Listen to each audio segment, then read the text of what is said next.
Greetings, variants from across the multiverse. This is Geekverse Reactions.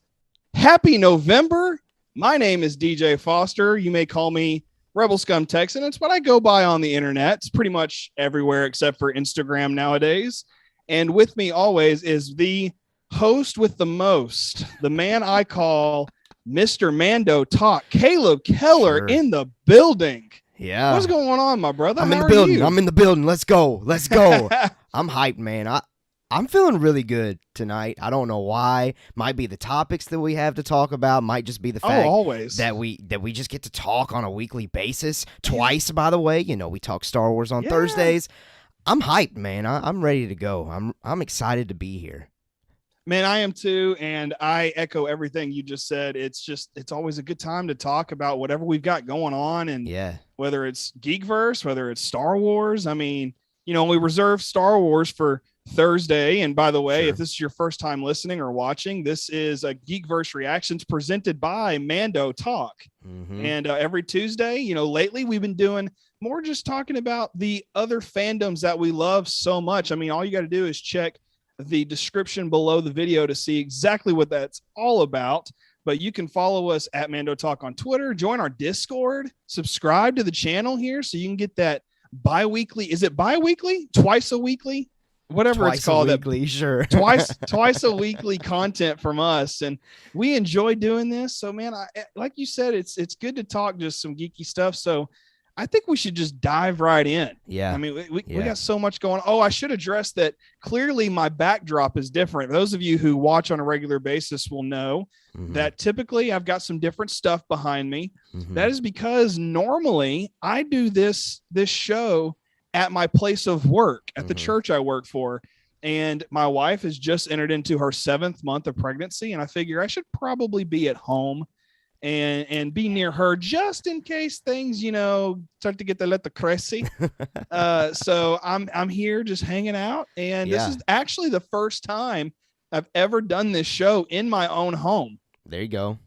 The first time I was on, I was at my buddy Larry's because he had a fantastic podcast Zoom set up. He had it all down to the wire. And every time since then, I've done it at my church. So now I'm here doing it right here, and I'm just excited to be at home. And I'm just, like I said, I'm ready to talk about what we got in our show notes for tonight, what we want to go over, our news pieces, all that fun stuff. Caleb, do you want to go first? You want me to go first? How you want to do this tonight? Let's go. Let's go first. You go first. You go first. Okay. Well, yeah, let's do that. All right. So right off the top, we're going to jump into our news pieces. And unless you were sleeping under a rock in the last week, it's kind of one of these great things about Disney and Pixar is that we never really know what they're doing behind the scenes. Sure. And here we are. We knew about Lightyear, but we get that first trailer for Lightyear, a full-fledged trailer all about it. So of course, let me just read what I've got here in the notes.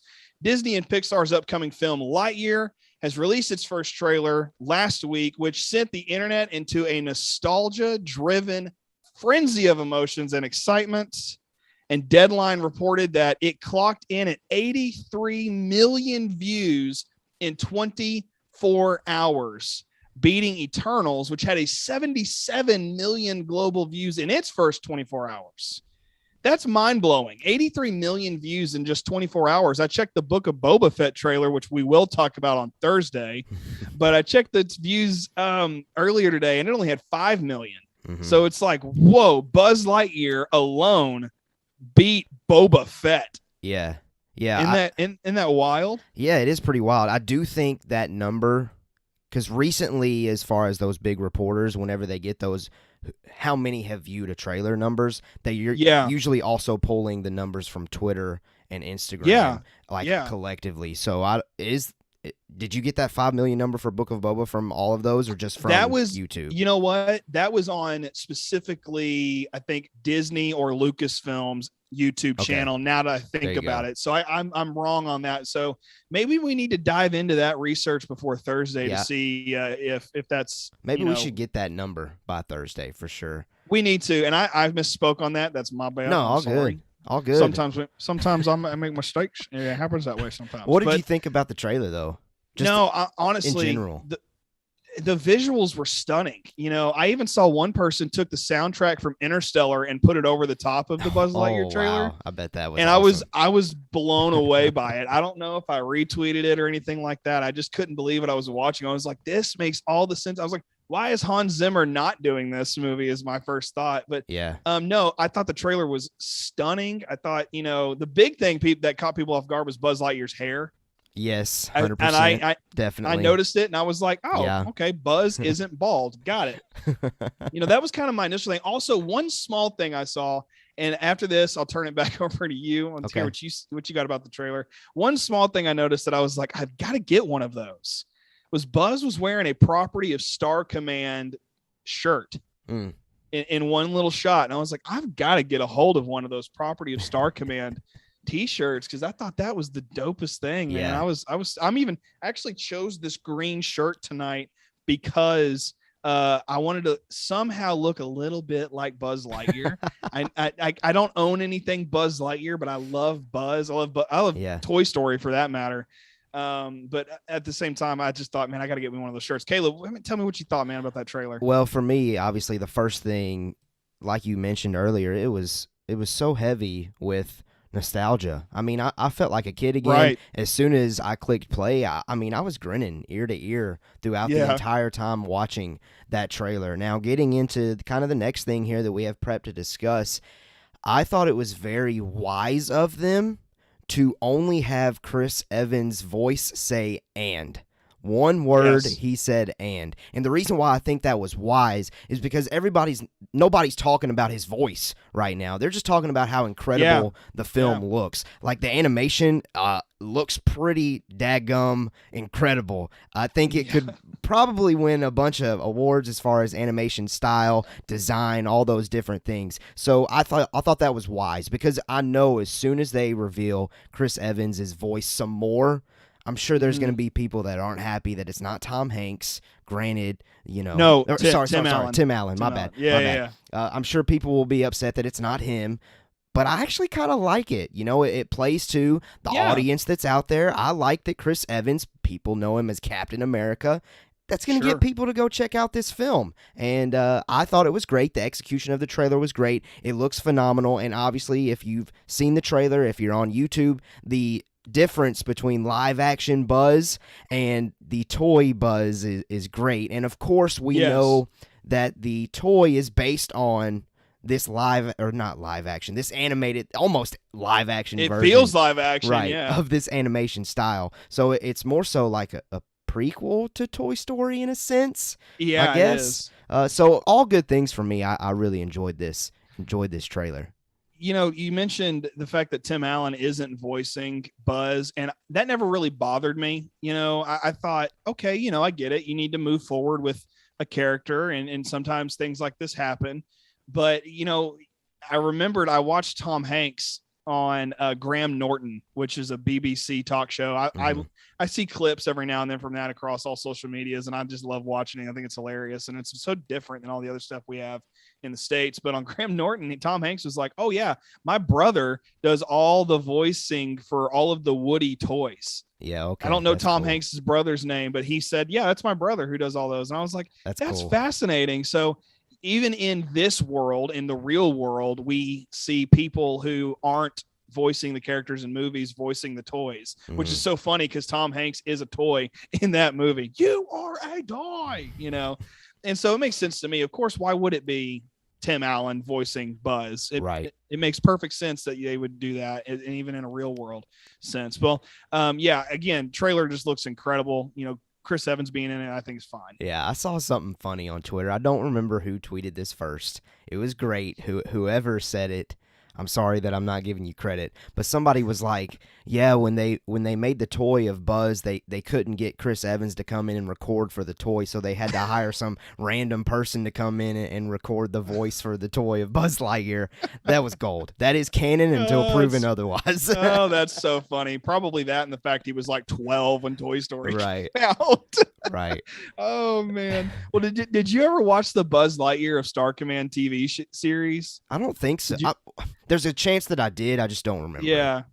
And I had the VHS movie they did of it, and it had this little intro with the Toy Story characters, like they were watching the Buzz Lightyear movie. Mm-hmm. They were like, it's Toy Story 3 or whatever it was, or Toy Story 2 or whenever it came out, and everybody was like, no, it's not. The sequel's coming. They played to that, like, the sequel's coming later, and then of course they played the Buzz Lightyear movie as it was, which is Buzz Lightyear Star Command, and then of course that spawned the TV series, which I'm not sure if Tim Allen actually did the TV series. I know he did that little movie. Right. But I always put that on the shelf with the rest of the Pixar movies, because I was like, that is a Pixar movie. It just, even if it was 2D animation, I thought this is incredible. And I loved that series so much.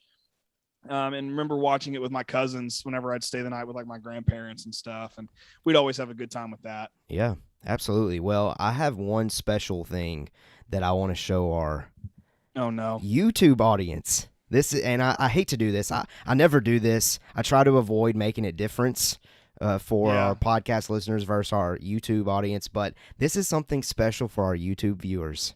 Toy Story has always been something very important to me, so I've got this image for our lovely YouTube audience to see. Look at this glow up, okay? I was a proud little kid here in this image. I got all of my Toy Story collectibles. I've got them all right there laid out. I'm so proud, so happy. I got first of all, no shirt on, no shame. Oh, man. Got my arms crossed. I just saw it. With all of my figures there. Toy Story to me was the best. Yeah, I look swole. Toy Story was the best. And immediately as I saw this trailer, for some reason, I thought of this image, and I thought about, all the memories I had playing with those toys. Yeah, man. So for me, like I said, nostalgia heavy. I am there to see Lightyear, and I think this image perfectly sums that up. I think it does too. I was a hardcore Toy Story fan, just like that. I didn't have like that Buzz or that Woody, or even you have a Jessie there too. I definitely didn't have a Jessie. But I had the Slinky dog. There you go. With the full Slinky, and I broke that Slinky. I was probably 4 years old, and I busted that thing into pieces. I didn't have that Buzz or Woody, but Burger King released like toys that were like this big. Right. And that was my Woody and that was my Buzz. I played with those, so I played with I never had the full like thing. And I remember, I think it was like 2 Christmases ago, before COVID, before all the crazy, my wife and I were walking around the mall, I think on like a Black Friday or something. And we walked into the Disney store and they had Buzz and Woody toys everywhere. And I was like, I just want you to know that when we have kids, we're getting them a legitimate Buzz and a legitimate Woody. And she was like, I mean, I get it, but also why? And I explained her the Burger King thing, and she was like, oh, okay, I got you. Yeah, I still have those. That's incredible. They're stored at my parents, and on the foot it's written Caleb, just like it is in the film. Dude, that's cool. Those have to be kept forever and ever. That's like heirloom status. Yeah, like that's right up there with heirlooms. That's incredible. I love that so much. All right, well, those of you out there, if you've seen the Lightyear trailer, let us know what you thought. Tell us in the comments. We thought it looked great. I hope you thought it looked great as well. Huge fan. Let's move in now to, maybe more so nerdy stuff, Geekverse stuff. I don't know. Do you consider Toy Story as Geekverse? I will. See, I'm that guy. I mean, I'll watch any behind the scenes, any movie, so for me, if it's something I'm into, I just go ahead and say I'm a geek about this. So I'll throw it in geek. I don't care. I love it. I think it's Geekverse. I like that decision for sure. But let's get into, people would classify the rest of the show, though, more so in that Geekverse category. And the first thing that we wanted to discuss next on that category would be this Morbius trailer that dropped today. We keep making it a point. They keep dropping content on days that Geekverse Reactions and Mando Talk go live for a reason. They know us. They're seeing it. They're seeing us. We actually steer the ship of the internet. Right. That's just me and Caleb. Well, look, this trailer, honestly, this is a film that I have not been like super anticipating, but the trailer that they released today, it's got me going. I am going to go see this film as soon as possible. Morbius is fitting into, and you can get this straight from the trailer if you watch it, it's fitting into the Venom films that they have created, and I am all about Venom. I'm all about Venom Let There Be Carnage. Obviously, they are going to be connected. And I think they feel a lot alike too. And I think when the first reaction that I had when watching the trailer was, my goodness, this film looks like a lot of fun. Just like the Venom films. They just make me have a lot of fun. It might not be the best film ever made or executed or flow, but I have a feeling I'm going to leave the theater after watching Morbius and thinking, wow, that was so much fun. And I love all the connections that it had. Inside this trailer, it connects to Venom twice. It talks about, or he acts like he's Venom at the end, which was hilarious. And it also mentioned the cops or investigators were mentioning that they hadn't seen something this crazy since San Francisco. And they're referencing events that happened with Eddie Brock and all the things that have gone down the past 2 films for Tom Hardy's Venom. So I loved it, but also we have more connections in this trailer. DJ, you want to touch on maybe those other connections? Well, and I only watched the Morbius trailer just a few minutes ago, but it was only just about an hour before we started streaming tonight. The couple of things that I picked up on, I immediately was like, dude, this is, I was hitting you up in Discord and I was like, hey, this is like something we need to really pay attention to. So obviously the image that was behind you just a moment ago had Spider-Man in the background and it had Murderer right across Spider-Man. I thought, okay. And I'm looking at that Spider-Man and I'm like, that's Tobey Maguire's Spider-Man there on the wall. Yes, it is. So now I'm wondering what universe are we in here as far as Spider-Man goes? I'm assuming that No Way Home will answer some of those questions. And then also right big as day, Michael Keaton. I mean, and I think we can appreciate the fact that now the Joker and Batman are in the MCU together. I think that's hilarious. And we forget that Jared Leto was the Joker, and I thought he was a pretty good Joker, even all things considered. Like, he wasn't, Joaquin Phoenix or Heath Ledger, but I mean, he's still good.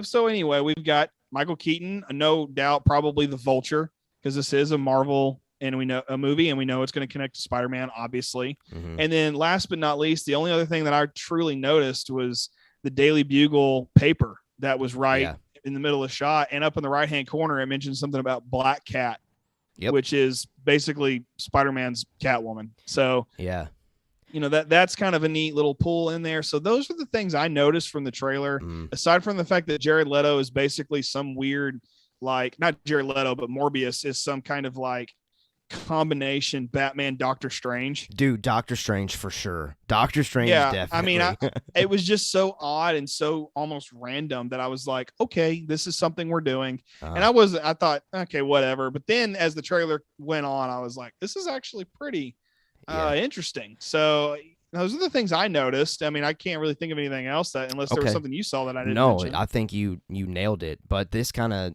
opens up a conversation that we were starting to have off air, and we were like, you know what, let's hold off. Let's hold off on going any further because we want to discuss it on the mics. What we were talking about, what does this mean as far as the future of Sony films, the future of the MCU? And I think we have different takes. And I'm not somebody that's stuck to my take. I would love, and we'll talk more about DJ's take in a minute, I would love his take on it. But here's my personal opinion right now, and it could change. And again, I'm not tied to this opinion. I don't necessarily have to see this play out this way. This is just what I'm predicting. We've gotten reports, and I think Tom Holland himself has talked about how this is the last film that he signed off with as far as the MCU goes, or as far as just the character of Spider-Man. We know that the deal ends with Disney as far as being a part of that Marvel Cinematic Universe that Disney owns. We know that deal ends after this film. Yeah. And we're also seeing in the Morbius trailer all these connections to Tobey, to Andrew, to Tom, to all of these different things, and also connecting to Venom. I personally think, it's my personal opinion, that I think that they are transitioning to Sony claiming that, no, this is ours. This is our Spider-Verse. This is something completely kind of separate, which there can be overlap. I think there's a way for there to still be overlap to where they connect to the MCU in a sense, but I don't think that they are I don't think they're restraining themselves to, we have to fit the Marvel Cinematic Universe fold. We have to follow that storyline. I think they're trying to stake a flag back in the character of Spider-Man, back into the Spider-Verse, and I think Sony might be setting things up to kind of take back over the character of Spider-Man after No Way Home. I think Marvel and the MCU are also in No Way Home could potentially phase that transition inward as well. But that prediction might change once I see No Way Home. That's just my personal thoughts right now. And again, I don't have to see it happen that way.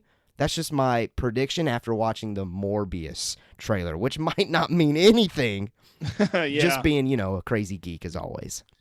Well, I mean, you make a lot of really good points, and I don't disagree with the take as far as you saying it very well could connect, as if like Sony's trying to like plant that flag, as you said, and really start to begin to take ownership of Spider-Man as their own, like this is our property kind of a deal.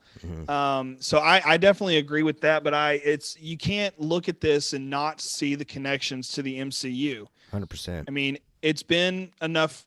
I think it's been enough time to know what the mid-credit scene was from Venom: Let There Be Carnage to say it out loud. So I'm going to. So not a spoiler warning, but a spoiler warning. We know Venom is going to show up in No Way Home, and we saw Tom Holland in that movie very, very quickly there at the end. And it just makes sense that they would begin to transition over there. I think you're just totally right about that. But it's so safe to say that this is going to take place not necessarily within the MCU, but it's definitely got those threads and those connections that they're going to build on, because we know Tom Holland was there for Civil War on up. It just makes sense that we would kind of continue that direction to a degree. And I also going to go ahead and go as far as to say, I think this movie takes place after No Way Home. Okay. Not that it, obviously we got that one in December, and then Morbius is in January, as the trailer says. So I'm thinking that it's going to play into the aftermath of No Way Home. It certainly could. Well, reason I even say that though is, how would Morbius know to say I'm Venom? I'm Venom. Like how would he know to say that if Venom hasn't been in the public eye and known as Venom? The only thing that I would consider maybe would be that it's after the first Venom film. Because at that point, the news would have spread that symbiote thing was going on, and there was something crazy that happened in San Francisco. No, I get that, but I've seen both of them. I don't recall anybody ever saying, "Oh, that symbiote's name is Venom." So why would Morbius just know I'm Venom? Except other than a nod to fans, Sure. I mean, that's probably is. But I'm talking like continuity wise, obviously. I feel you. And so for continuity's sake, I feel like there needs to be something that says that villain's name is Venom. And I think that is in No Way Home. Yeah. So that's why I place it after that. Not to mention we had what looks like Toby's Spider-Man spray painted on a wall. And if this is supposed to take place in the new current universe of Spider-Man, Tom Holland, Tom Hardy, how else would we know what that Spider-Man looks like if there weren't three in one place? So that's kind of where I'm at on that. What do you got? It's certainly starting to get a little confusing, and I can't wait for No Way Home, because No Way Home, I think, is going to start answering some things. And I think it is safe to say, though, and maybe I don't want to speak for you, so feel free to push back if you don't agree with this. I think it's safe to say, though, that No Way Home is going to easily connect to the MCU, obviously, but I also think that they're going to use No Way Home to easily connect to whatever Sony's got up their sleeve as well. To where No Way Home is essentially just a bridge between the two, like, we all come connecting back in this one film. Yeah. So both parties will be happy. I totally agree with that. Okay. And so mostly because when we did our Let There Be Carnage, full spoiler review, I mentioned that I think that Sony has been wanting to do this Sinister Six project for a long time. And so I really think that Sony worked out a deal with Kevin Feige and Marvel to say, you can have Spider-Man, but it has to lead to us doing Sinister Six. I firmly believe that is something that was said in a meeting somewhere on whatever planet they meet to discuss these kinds of things. Certainly could be. So That's how I'm looking at it. That's what makes sense to me. But that's kind of where I'm at on it. Okay. And if they decide to do that, or if that's what actually happened, awesome. If not, whatever. It doesn't matter because we still get awesome content at the end of the day. For sure. Well, listen, those of you out there, let us know what you thought of the Morbius trailer. I keep wanting to say Mobius. I got Mobius. Me too. Got Mobius on my mind from Loki. Great character, by the way. Can't wait to see him some more. Let us know what you thought of the Morbius trailer. We thought it was really fun and entertaining, and as fans of Venom, I think it's going to fit that vibe perfectly, so I'm going to venture to guess that I'm going to enjoy Morbius quite a bit. But that finishes that topic. DJ, what is next? And I'm so excited to talk about this next topic. Dune. Let the spice flow, baby. Man, let it flow. We're getting into that Christmas season, although this has nothing to do. Oh, that's from the Lorax. Yes, it is.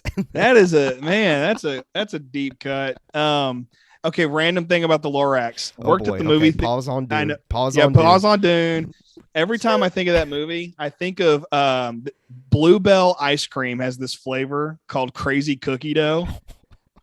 It's insane. It's this yellow ice cream with like blue and pink cookie dough down in it. Sure. And reason is when I worked at the movie theater, I got a big old cup of it and then went and watched the movie with some friends. So now every time I see the Crazy Cookie Dough ice cream, I'm like, oh, it's the Lorax. Man, that's the dumbest thing I could have possibly said tonight on this show. Whatever. Here we are. And let's talk about Dune. I know. If you've listened at all on this show, it's so easy to see when I've lost track of my thoughts and when I even just jump off the rails and jump back on. This is the part where we jump back on. Caleb, just edit that whole thing out for the podcast. We got to keep it, man. It keeps it free. Keeps it cool. All right. Dune. Okay. First of all, that was me hitting the rewind button. First of all, we did a special spoiler-filled episode this past week talking all about Dune, and that is actually available on your favorite podcast apps and on YouTube. So go check those out if you have not already done so. But secondly, this past week, we were given some small bits of sequel-related news to Dune. Mm-hmm. And I thought that was really something we should, especially given that we did a whole special episode regarding that. I thought we needed to get some more Dune info in here before that ship sails and we don't see it again until, I guess, 2023. So this is kind of small. Won't spend a whole lot of time on this because it was announced almost exactly a week ago. But Hans Zimmer, composer for Dune, said he's coming back for the sequel. I thought he did a great job with the first film's music, Caleb. Yeah, I think we both agree on that one. Agreed. But this is kind of the big thing. Denis Villeneuve did an interview with Entertainment Weekly. And he said this in the interview. He said, I always envisioned 3 movies. Villeneuve, however you say his name, I still haven't figured it out. He says, it's not that I wanted to do a franchise, but this is Dune. And Dune is a huge story. In order to honor it, I think we would need at least 3 movies. He said that would be a dream. I'm assuming he means that would be a dream come true. To follow Paul Atreides and his full arc would be nice, he says. Mm-hmm. So now we know that there are 6 total novels, and we know that there's also the hopes of this being a 3-parter. Mm-hmm. Do we see this story actually going the distance and actually becoming a 3-part series, if you will, as far as a 3rd movie goes, get a little trilogy here? Yeah, no, I definitely think we're going to get a trilogy. And the reason why I think we're going to get a trilogy is another quote from the director, Denis Villeneuve. I think I've got this quote, so let me try to get this pulled up so I can read it directly, just like you did. I think this is from the same interview. If not, I've pieced them together regardless. It says, Herbert, the original author of Dune and the following novels, wrote 6 books, and the more he was writing, the more it was getting psychedelic. So I don't know how some of them could be adapted, one thing at a time. If I ever had the chance to do Dune Part 2, which would wrap up the Dune novel, and Dune Messiah, I'm blessed. So you were talking earlier with a quote that was about, following Paul Atreides' full arc. Mm-hmm. I want to say Denis Villeneuve's interpretation of Paul getting his full arc wraps up in Dune Messiah. I'm pretty sure from that quote, I think we can interpret it this way. After Dune Messiah, the books get pretty weird from what I've heard, and he talks about how it's kind of difficult to translate those novels into books. So I fully expect part 2 Dune is going to be finishing up the first Dune novel, and then I think part 3 is going to be Dune Messiah completely wrapped up, which I have read, and I'm sure people that have read the books can probably roast me if this is not true. I've read that Dune Messiah takes place 12 years after the first Dune novel. So there's going to be a time jump in between part 2 and part 3. I'm assuming that we're going to get a trilogy at this point because I think that the studios is that pleased with the performance of the first one, and I think it deserves a part 3, but I guess we'll see how part 2 does. Yeah, I'm kind of with you on that. I know that like the fourth novel, something called like Children of... Right, gets weird. Something. Gets weird. And so... anytime you start to spin off that way, it does get weird. And I think that I really thought about it a lot after we did our episode on this last week. When the Planet of the Apes movies were coming back around, probably about 10 years ago, and y'all know me, I have Andy Serkis love. Okay. So it's hard to not like randomly mention that, but because Planet of the Apes was becoming this thing and it looks so good when the first one, Dawn of the Planet of the Apes, was released, I was like, I need to watch all these old ones. And so after thinking about what I know about these novels, it sounds a lot like the continuity as far as Dune goes is a lot like the original Planet of the Apes movies. Because Planet of the Apes is really, you got the first one and the second one. They're both really, really good. The third one is just nuts. And then the fourth one time travels and it makes no sense. And then there's a fifth one that you might as well just write off and have never watched. And then you get the Mark Wahlberg one in 2001, which is supposed to be a reboot, and it sucked. And then you have the new ones that have been incredible. And so Dune reminded me a lot of the progression of Planet of the Apes. And so I think that if the best way to make this work, keep it a trilogy, end it at Messiah, and call it a day. Yeah. Because it can get real weird, and because it's science fiction and it gets, like you said, psychedelic in a way. Well, that's like kind of what Planet Villeneuve said. I would never come up with that word. Right. Yeah, and that makes all the sense in the world. You know, he is from that era where psychedelic gets used a lot. You know, its novel came out in 1965, I think, wasn't it? I think so. So by the time we get to, you know, wherever the heck he went with the last 3 books, who knows, man, what they had going on over there. So yeah, keep it 3 parts. Makes sense to me. Absolutely. All right. And what's next for Dune? So, and this is kind of the last thing we have on Dune as far as what was going on. A different article from the Hollywood Reporter. They got to talk with Denis Villeneuve as well and about the sequel. And he says the announcement for Dune Part 2 also included a release date of October 20th, 2023. And Villeneuve estimates that the earliest he could begin shooting would be in the fall of 2022. I immedientely think that's really quick on a turnaround. Caleb, do you think this is a fast turnaround given that release date? And what I mean by that, I'll clarify that question just a little bit. Do you think that beginning in the fall of 2022, that only allows them for a year of filmmaking and production? And I know they've got to be in pre-production right now. You know, it's a long time. Yeah. So starting shooting in 2022, I would say is pretty quick. Very, very, very quick. Yeah. I would venture to guess though that they're confident in that and getting that done. Clearly. And I kind of have a theory about this. Okay. I think a lot of the pre-stuff has been done. I think that secretly behind the scenes, a part 2 was greenlit for a while, and I think it was potentially, this is tinfoil hat, potentially a marketing plan to get a rally behind make Dune Part 2 happen, essentially. I think it was a rallying cry to get people to go see it in the theater, to get people to watch it on HBO Max for a second, third, fourth time. And I think they've known for a while now that they were going to commit to a part 2. So I think like script could potentially already be written.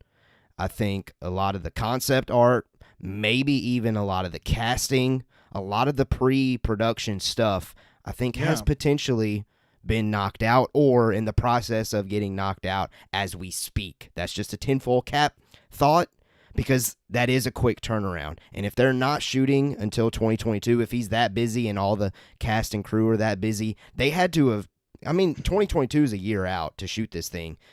Right. The cast members on Dune are talented. They have things lined up already. So I think that shooting date has been pre-planned at this point. I don't think they just now, what last week when they announced Dune Part 2, they didn't just then call people and say, oh, we got to start shooting next fall. This is, in my opinion, tinfoil cap. This has already been greenlit a while ago. It was all just kind of part of marketing and wanting people to go see the film. I don't know if that really answers the question because it's a year of trying to make the part 2 look as incredible as the first part. Part 1 looked incredible. That's a lot of post-production work that they are going to have to try to fit in and not they're not able to do this in a year because fall of 2023 would be when the movie's supposed to be out. So really they more so have 10 months to really get this done. Because you put all that work in for 10 months. I mean, a big film like Dune was huge. Dune was a big action-packed film. Had lots of moving parts. So you need 2 months. You need a long time to really film that. Yeah. And then you got to get your score in line, which Hans Zimmer said, oh, I have some stuff I didn't use. Well, that's a good, I heard that and I thought that's weird. Like, I know music gets cut, but I was like, that's not a statement you just put out there. Right. And so as soon as you said, I think this is a marketing ploy, my mind went, duh. That's of course it is, because that's the side of this stuff that I don't get. I don't understand the marketing side of things. And so for me, it's one of those, okay, as soon as you say marketing, I'm like, yes, absolutely. This is what happened. I think I'm with you. Before you said that, I was like, there's no way they're going to get this done. And there's no way they're going to do it right. But, here we are. And you've convinced me. Nice. I'm on your side now. I think Very that's nice. 100% what they're doing. Okay. That kind of negates our second question. Our second question on this was going to be, do we think the post-production quality will be shortchanged by the fast turnaround? Having heard what you just said, I think we can both say no. Yeah. The pre-production's done. The pre-visualizing is done. The concept art, the script. I'm thinking we don't have this in stone, but I think you and I agree we're all totally done. Speculating, guys. Mando Talk, Geekverse Reactions. We have no inner loops that you know of. No, I'm just kidding. We don't. Not yet. Except that one time Katie Sackhoff said that she was shooting a show in Canada. There you go. And that turned out to be a full tinfoil hat crapshoot of a theory I had, because she went to shoot some alien TV show. Yep, she did. And I was like, wasn't Star Wars, but it wasn't space. It wasn't space. Close enough. Associated. Yeah, close enough. Well, that kind of concludes our news topics. And you guys, we have such great listeners and followers around here. So please tell us what you guys think about all of the things we've talked about. Do you think we're crazy? Do you think we need to put the tinfoil hats away? Never. We're not going to. So, get over it. But at the same time, that's what we've got as far as our news goes. So I'll hand it back over to Caleb. Let's get into maybe our main focus. I mean, we spent some good time on that stuff, and rightfully so. Those were some good news pieces. But coming this weekend, we finally get Eternals coming out in theater. Now, I have voiced it before. Eternals is my number one most anticipated Marvel Cinematic Universe film to come out the remainder of this year. So the critic scores have rolled in, which kind of inspired us to, share the critic scores, share our final maybe thoughts, predictions, anticipation levels, all of those different things. So Eternals is set to release this weekend, but according to some of the earliest critic reviews, it ain't looking too good. Here's the scores currently, and this is ever changing. Like, I think the thumbnail said 58% is what the critic score on Rotten Tomatoes is. But as of now, and that was as of now 42 minutes ago before we went live, out of 153 critic reviews on Rotten Tomatoes, it has a score of a 56%. let's put that in perspective here as far as Marvel Cinematic Film critic scores. The Incredible Hulk, 67, so we are under that. Thor, 77. Thor: The Dark World, arguably the one that people say is not the best one by far, a 66. And Captain Marvel, which in my opinion, I quite enjoyed Captain Marvel. I loved Captain Marvel. Okay, 79%. With a notable 49% from audiences. But we're not talking about audiences right now. We're not talking about them. True. Critic scores. Currently, Eternals is the lowest Marvel Cinematic critically rated film on Rotten Tomatoes. First and foremost, though, I do want to clarify that number does not determine if you will like the film or not. Do not take the critic score to heart. Do not allow it to change your opinion. Go and see the movie. See what you think about it. Create your own opinions and go from there. The 56% number, let me remind those of you that don't know how Rotten Tomatoes works. That means that of the 153 critics that have gone on Rotten Tomatoes to give their review, 56% of those reviewees enjoyed the movie. They rated it as fresh. So it's still more than half, currently, more than half of the critics enjoyed Eternals, while the other, almost half, the other 44% didn't quite enjoy it. So I just wanted to preface that. DJ, when you hear 56%, what do you think? Well, before I say that, I just clicked over to Rotten Tomatoes just to see if it's changed at all. One more review has come in. 154 still sits at 56. Okay. But you're right. That's more than half of the critics. And I do think we have to remember, critics are sometimes dead wrong about things. Yeah, we got experience. And sometimes they're right, but we don't want them to be right. Right. And I won't name names, even though I did name names in the show notes. Yeah, you definitely did. But at the same time, again, we get it. Critic ratings can be hit or miss. So, my thoughts as far as the rating goes, it does worry me. Was it last week I talked about The Last Duel and how I went and saw it and I loved it. Yeah. Yeah, I mean it's getting terrible reviews.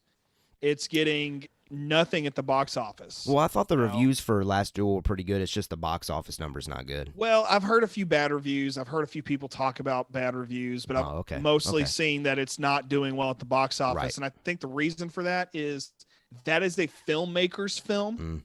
That is a movie you see if you just adore story and filmmaking in a not minute, but like in a compact way where you just love character-driven stories and drama.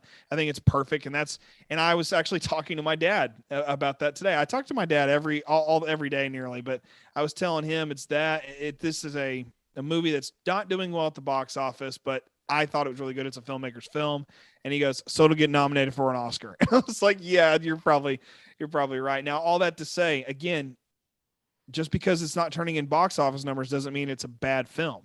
Just because Rotten Tomatoes has rated this at 56% thus far doesn't mean that it's a bad film. For all we know, this could be the greatest, comic book movie ever. I don't think it's going to be, but it very well could be. So as far as the numbers go to me, it's not something I'm just overly concerned about. It does make me worried because these are characters we're supposed to see in the future, and they're supposed to kind of take the reins, in this next phase. At least that's what I've understood, unless I'm just totally wrong. I don't know if they've kind of announced that. I think it's possible for them to course correct if this does happen to bomb, which I'm still of the mindset that I still expect it to do well because it's Marvel. Sure. But I think the reason why I'm so shocked by this Rotten Tomatoes score is because the director's Chloe Zhao. She just won Best Director at last year's Oscars.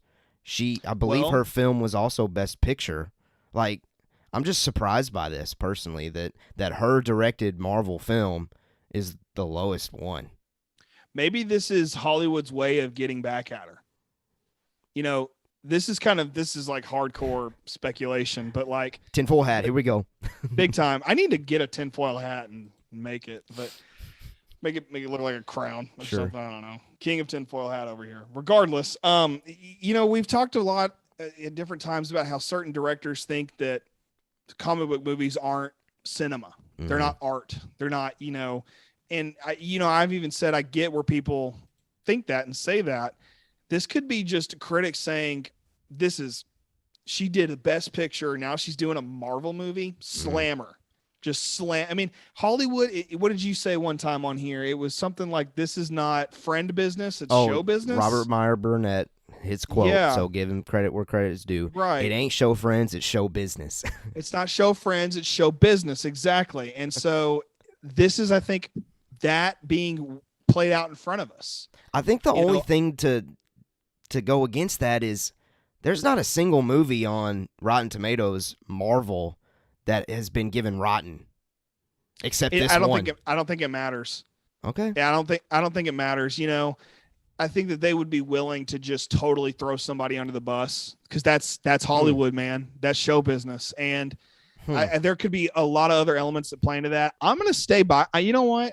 I have said a lot of crazy, wacky things on this show, but I'm going to stick with that one. I think that's what's going on. I mean, until I see the movie, I'm thinking I'm going to go see it like Monday. Sure. I'm trying to go see it Monday. Monday's my day off. Hopefully there's a movie theater open during the day near me so I can just run over and watch it real quick. Yeah, but yeah. If I don't see it by then, I don't know what we're going to talk about Tuesday, but I think that we're talking about Eternals Tuesday, so you got to get it watched. Okay, I'll figure it out. But anyway, I think that this is Hollywood, being Hollywood. Okay, that's fair. It's a little crazy. It's an interesting theory for sure. All right, I know you've got a question to ask me in the show notes, so let's hear it. Oh, that's right. That's right. Caleb, you said you've been anticipating this Marvel movie above all the others from this entire year. Absolutely. After seeing these numbers, and is that still the case? Because, and now listen, I know I'm going to call you out, and I called you out in the notes, but the notes are just for me and you. I'm just going to say this. Were you blinded by your love and appreciation for Game of Thrones and are now just feeling crushed by what could be a potential suck fest of a movie? I wrote this out knowing I was going to have to say this. I love the continual just bashing of me liking Game of Thrones on the show, which doesn't make sense, man. Doesn't make sense, but it's all good. I love it. I love it, man. I love it. You'll figure out something to make fun of me eventually. Sure.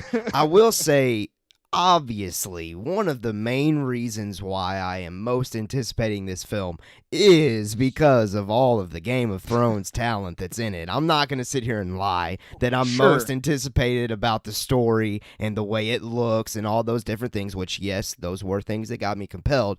But the number one compelling thing for me about Eternals is by far the Game of Thrones talent that's involved.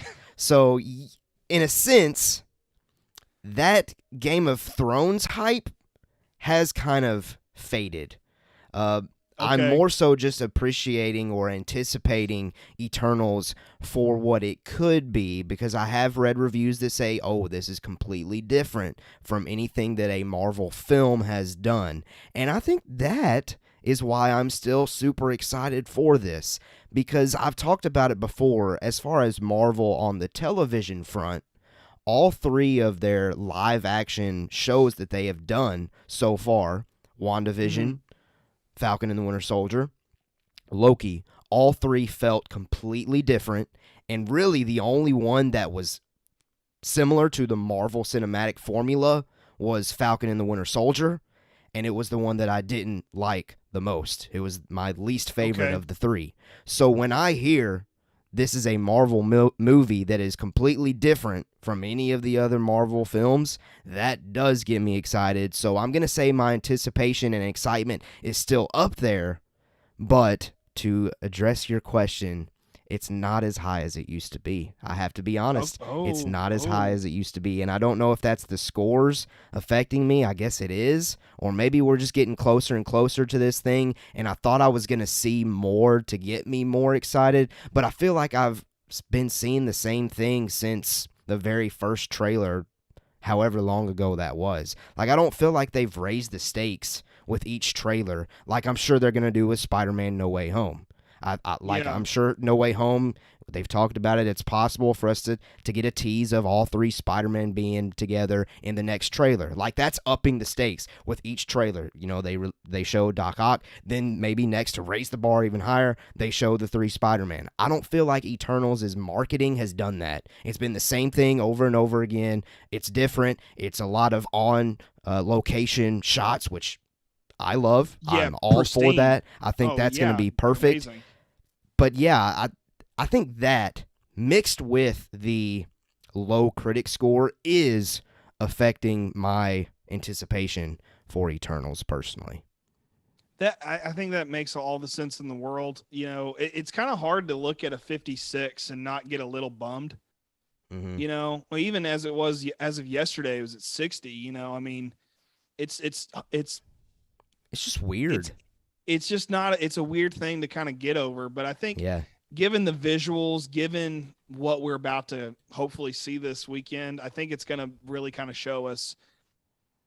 I really want to say these critics are wrong. I really do. I hope we're all able to leave the movie theater and say the critics got this one wrong yet again.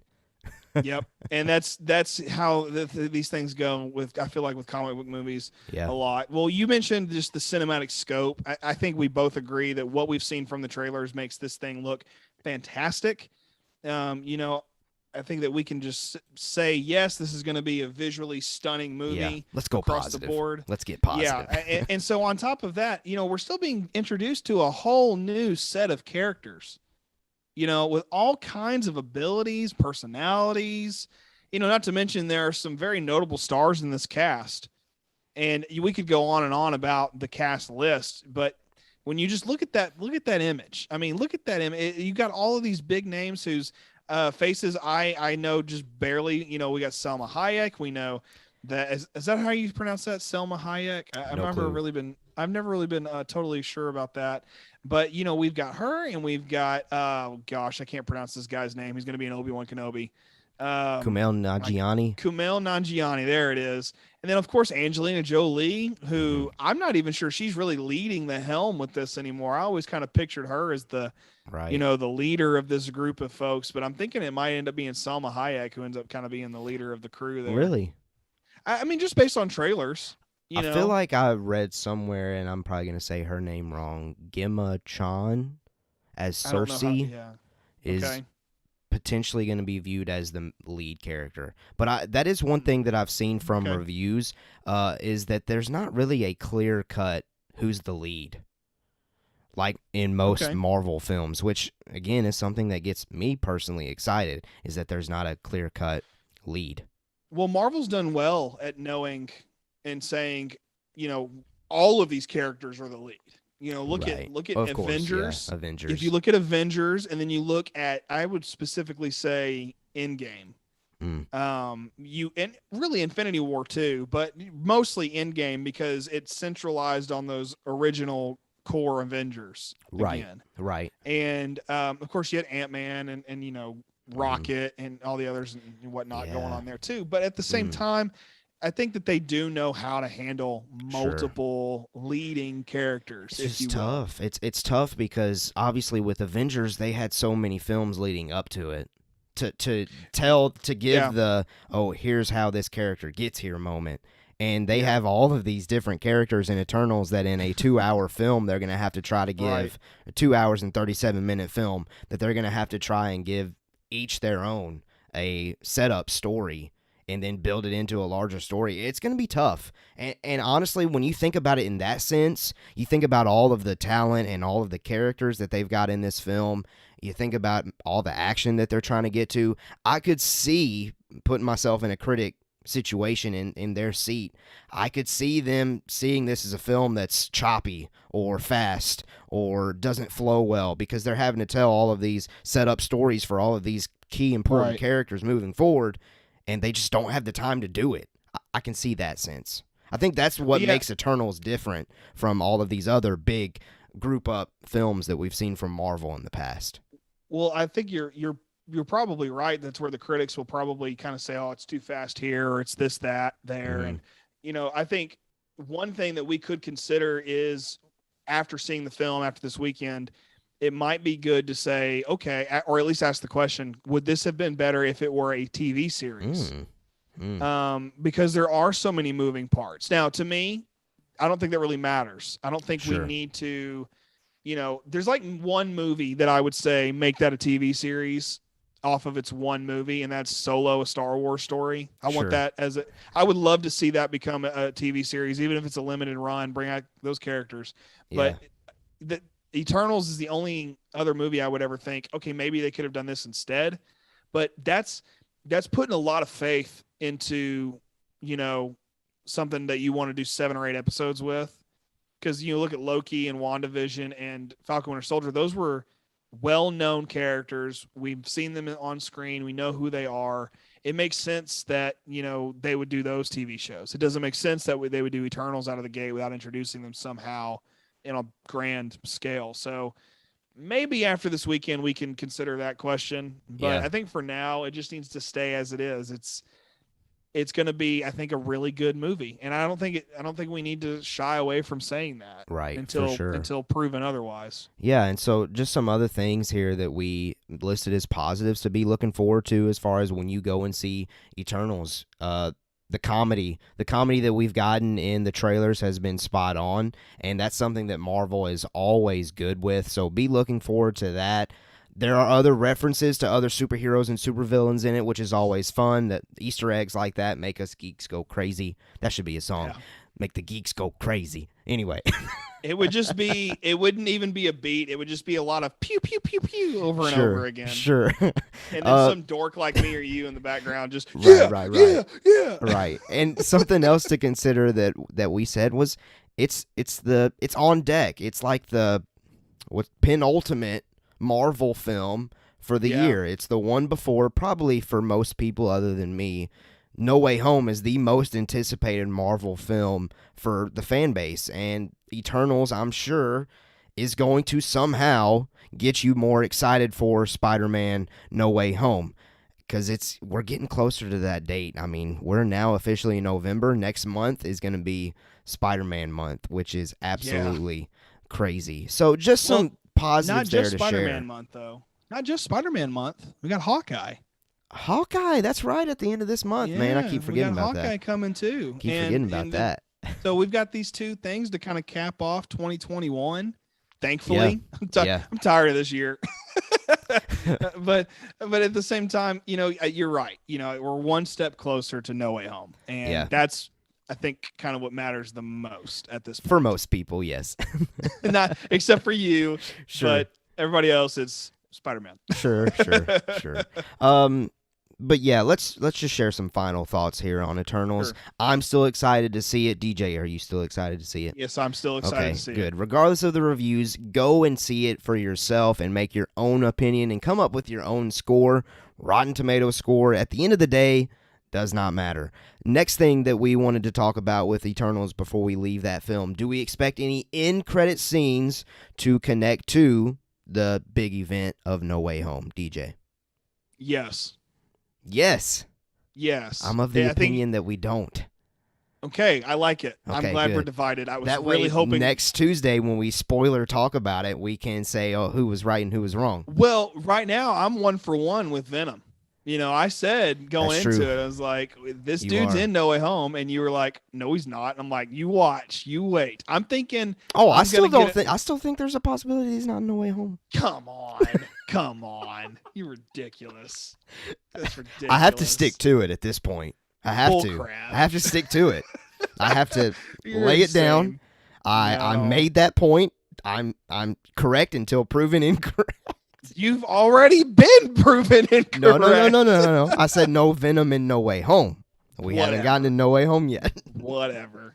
All right, whatever. We'll see. I'm saying it's a connection. I don't know how it's going to connect. It doesn't even really have to be anything major. If you which one, I can't remember which Marvel movie it was that the end credit scene was just a straight up scene from Captain America in the Winter Soldier, or no, Civil War. That was the end. It was the end credit scene when Bucky's got his arm trapped in some machinery, and Sam and Cap are talking about what they're gonna do. Who do they call Tony or whatever? I think we could get something similar. I don't remember which Marvel movie. Oh, I think it might have been Ant-Man, the first Ant-Man. Okay. Because that would make sense. Like the first Ant-Man had that was the whole end credit scene, was just a scene from a different movie, and that had not come out at that point. So I'm thinking we could see something like that, unless like straight up Angelina Jolie is like, what about that Peter Parker kid? I don't know if anything else is really going to come from that as far as an end credit scene, but I still think we are getting something that will take us into No Way Home, because it's going to make people, once that news gets out, people are going to flood to the movie theaters just for that. I mean, look at Star Wars Episode 1, The Phantom Menace. Whatever movie came out before that had its trailer with it, people bought tickets to see that movie just to watch that trailer and then leave. Sure. I mean, the internet wasn't like it is now. So I'm saying we're going to get it for those reasons. I think it's going to be there, and it's going to take us right on in to the greatness that is going to be Spider-Man No Way Home. Okay. We'll see. Just to be different. I don't know. I don't think we're getting an end credit scene connecting to No Way Home. It's bogus. I think I mean, with the critic scores, I kind of hope that they don't make any connections to anything else, because we don't know if we're going to get a second one, I guess. Well, I think that we'll see these characters pop up again. Okay. Whether or not we get Eternals 2 is a different story. Sure. Yeah. All right. Just to be different. That's fine. No way this time. You can be different, but you're definitely wrong. Okay. So it's fine. That's fine. Fair enough. Fair enough. All right. Well, listen, that's all that we have for this week's show. We are kind of getting to our hour time slot, but really, in a sense, Marvel is ending the year out with a bang, with Eternals, with Hawkeye, with Spider-Man No Way Home, because we've had a great year. I mean, it feels like forever ago, but WandaVision did come out in 2021. Dude, I had to look it up. I couldn't remember if it came out this year or not, and it did. Yeah. Was it in January, I think it came out this year? Yeah, it came out immediately. It was like 4 weeks or 2 or 3 weeks after The Mandalorian. That's right. And I can't even believe we had Mandalorian content this year. I know. It feels like an eternity ago. I know. Well, we had all those great things this year, and I think we're on to the next thing. Yeah. And it's been a fun. This year was owned by Marvel, but we know 2022 is going to be owned by Star Wars. Certainly hope so. And that's going to take us right on in to our Thursday show of Mando Talk. Yeah. Just can't wait until Thursday, because I can't either. I can't wait till Thursday. We're going to talk about the Book of Boba Fett trailer. That's going to be our main focus. I'm sure there's other couple of Star Wars news pieces, rumors out there that we're going to address quickly, and then we're going to dive deep into that Book of Boba Fett trailer. Friday, I am going to go see Eternals, so that means our YouTube channel viewers, you can anticipate a reaction video on Saturday morning, just like I did with Dune. And then next Tuesday, so a week from today, we will do our Eternals spoiler review, where it's going to be myself and DJ Foster. So a lot of good things going on here at Mando Talk / Geekverse Reactions. And we would appreciate the support on every single location that we're at. Facebook, Twitter, Instagram, TikTok, at Mando Talk. You can follow us on those social platforms. You can join our Discord. A lot of great conversations are going down on Discord on the daily. So join that Discord. There's a link in the description on whatever platform you are listening or watching. So come hang out with us there.